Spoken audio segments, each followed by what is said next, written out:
몽상에서 벗어나십시오. 일어나라, 여기를 떠나자 하시니라. 요한복음 14장 31절. 무슨 일을 제대로 하기 위해 꿈을 꾸는 것은 옳습니다. 그러나 실행에 옮기지 않고 계속 꿈만 꾸는 것은 옳지 않습니다.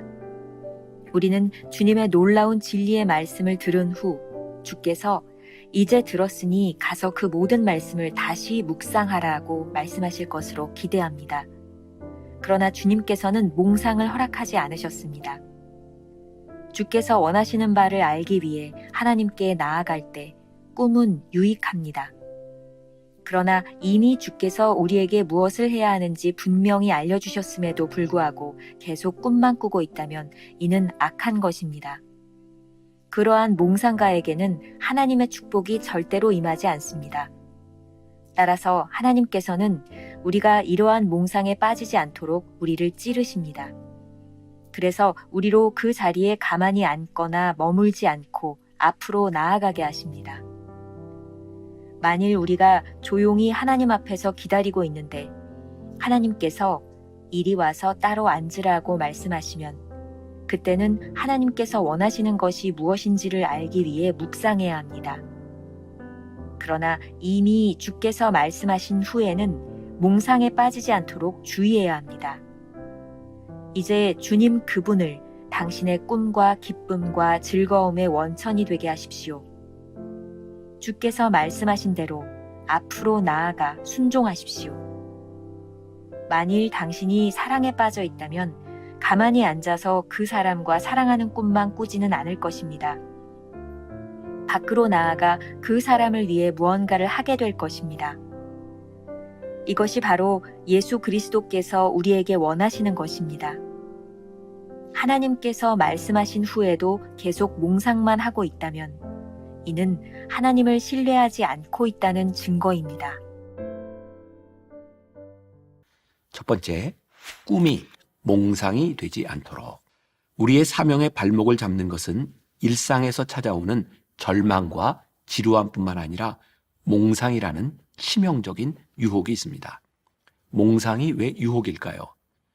얼핏 생각하면 아주 매력적으로 보이기 때문입니다. 몽상이. 유혹이란 우리의 마음을 끌만한 어떤 매력적인 것들이죠.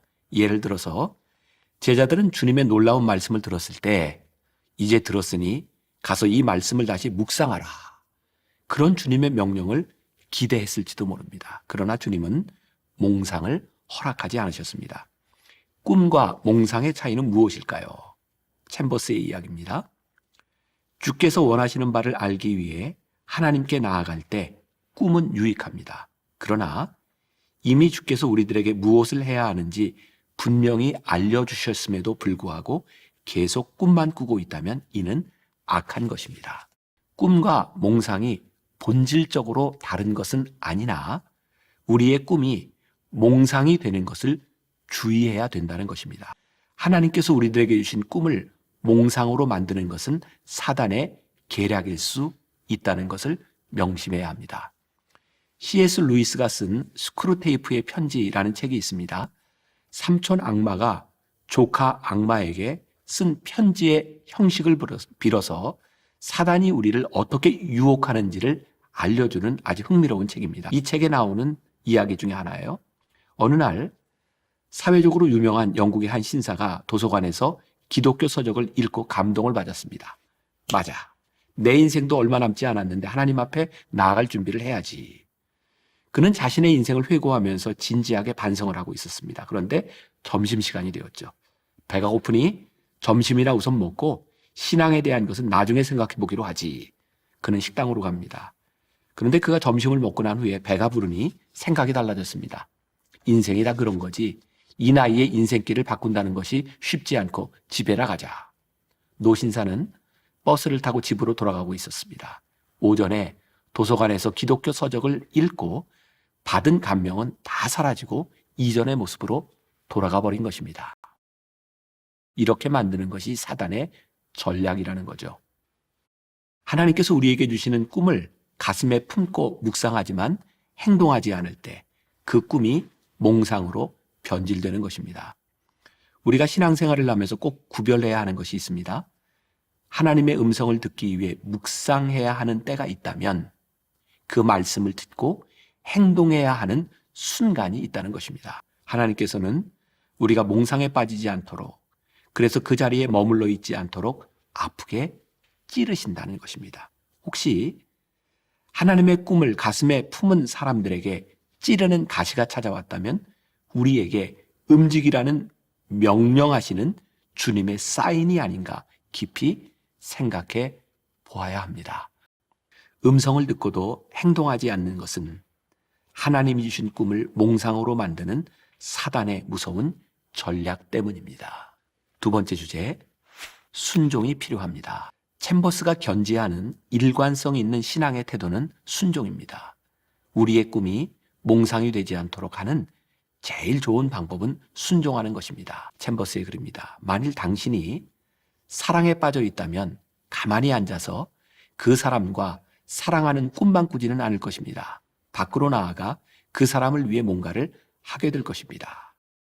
챔버스의 묵상을 통해 우리가 계속해서 듣는 것이죠.